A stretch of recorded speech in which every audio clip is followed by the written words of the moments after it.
नाज़रीन, जनाब, मैं इनका तारफ़ जो है ना वो ज़ुल्फ़िकार हुसैन हाशमी साहब का इतना बड़ा है कि अगर मैं शुरू कर दूंगा तो फिर ये इलेक्शन के वक्त जो है ना वो शाम डाल जाएगी।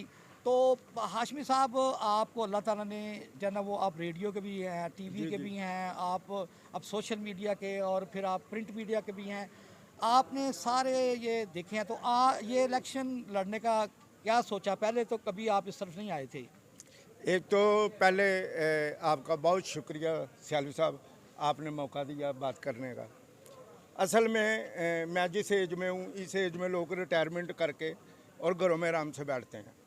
रहा ये यंग एसोसिएशन के साथ इलेक्शन लड़ने का मामला, कम से कम हमने जो ज़िंदगी से सीखा है वो सिखा के भी जाना है। इस इलेक्शन में यंग लड़कों के, अपने बच्चों के साथ खड़े होके इलेक्शन लड़ने का सबसे बड़ा जो मकसद था ना, वो ये था कि इन्हें रवादारी सिखाई जाए, इन्हें बताया जाए कि इलेक्शन में सियासी हरीफ और हलीफ उन दोनों से कैसे मिलना है, कैसे बरतना है और कैसे, क्योंकि ये प्रेस क्लब के अंडर हो रहे हैं इलेक्शन। तो प्रेस क्लब में अगर हम जैसे सीनियर लोग बच्चों को नहीं सिखाएंगे, बच्चों को नहीं बताएंगे, तो फिर इन बच्चों को कौन बताएगा। बिल्कुल आपने सही फरमाया। और मैं जना जी, आपका ये जज्बा देखे, हार को और जीत दोनों को, जीत को सेलिब्रेट कैसे करना है और हार को बर्दाश्त कैसे करना है। सियाल साहब असल में मामला ये है, हार जीत एक अलग मामला है। जी जी, हार जीत एंड की बात है, स्टार्ट ये है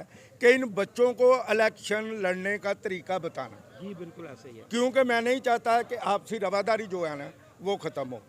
इलेक्शन में हमने देखा है कि चाहे वो सूबाई हो, वो ज़िमनी हो, वो कौमी असम्बली का हो, उसमें दुश्मनियाँ जन्म लेती हैं। अपने बच्चों को सिर्फ और सिर्फ ये समझाना है, इलेक्शन सिर्फ इलेक्शन है। हम जैसे पहले इकट्ठे थे, इलेक्शन पे भी इकट्ठे हैं और बाद में भी इकट्ठे रहेंगे। अच्छा सर, ये फरमाइए कि अल्लाह करे आप जब इलेक्शन जीते हैं तो आपके प्लान्स क्या हैं कि जो ये वर्किंग जर्नलिस्ट हैं इनकी बेहतरी के लिए आप क्या करेंगे? देखिए, हमारे यहाँ फुकदान रहा है, एक तो प्रेस क्लब का फुकदान रहा है शुरू से।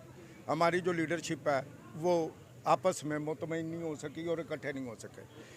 हमारा सबसे पहला और आखिरी मकसद यही है कि ये जो बच्चे हैं हमारे, जिन्हें यंग जर्नलिस्ट हम कहते हैं, इनकी फलाह बबूद के लिए कोई काम नहीं हो रहा। किसी का बच्चा फ्री नहीं किसी स्कूल में पढ़ रहा। हेल्थ एजुकेशन सिरे से नहीं है दोनों में, ठीक है जी। हमारे सोशल सिक्योरिटी कार्ड नहीं है। हमारा जो सबसे बड़ा मसला है वो मसला है कि यहाँ आज से 7 साल पहले भी मैंने बात की थी, आज फिर कर रहा हूँ कि हमारी ग्रुप इंश्योरेंस होनी चाहिए। जी जी, छोटे से छोटा वर्कर, छोटे से छोटा मजदूर जो है वो सोशल सिक्योरिटी से फ़ायदा हासिल कर रहा है, तो प्रेस क्लब को क्या मौत पड़ी है? इन वर्करों को सहूलत क्यों नहीं?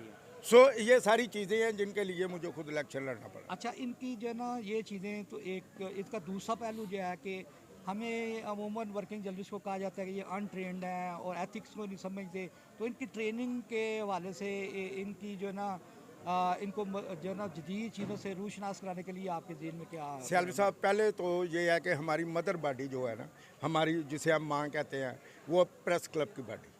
जब प्रेस क्लब ही फाल नहीं है तो इनकी ट्रेनिंग कौन, को पेट्रोल पंप वाला करवाएगा? कहाँ से करवाएंगे? ये सारी चीज़ें एक छत के नीचे होती हैं जिसे हम प्रेस क्लब कहते हैं। जब वो फाल ही नहीं है, वो चल नहीं रहा, तो इन लोगों की ट्रेनिंग कैसे होगी? ये जितने बच्चे हैं ये जंगल के खुदरो पौधे हैं जो खुद ही पैदा होते हैं, कोई इनकी छांट झांट नहीं करता और खुद ही ये काम सीखते हैं और अपनी ज़िंदगी गुजारते हैं। इसके लिए सबसे ज़रूरी ये है सियालवी साहब कि प्रेस क्लब जो है वो फाल हो और यहाँ पे इनकी ट्रेनिंग हो, यहाँ पे वर्कशॉप हो। सर बहुत शुक्रिया। जिंदा रहें, आबाद रहें, बहुत शुक्रिया।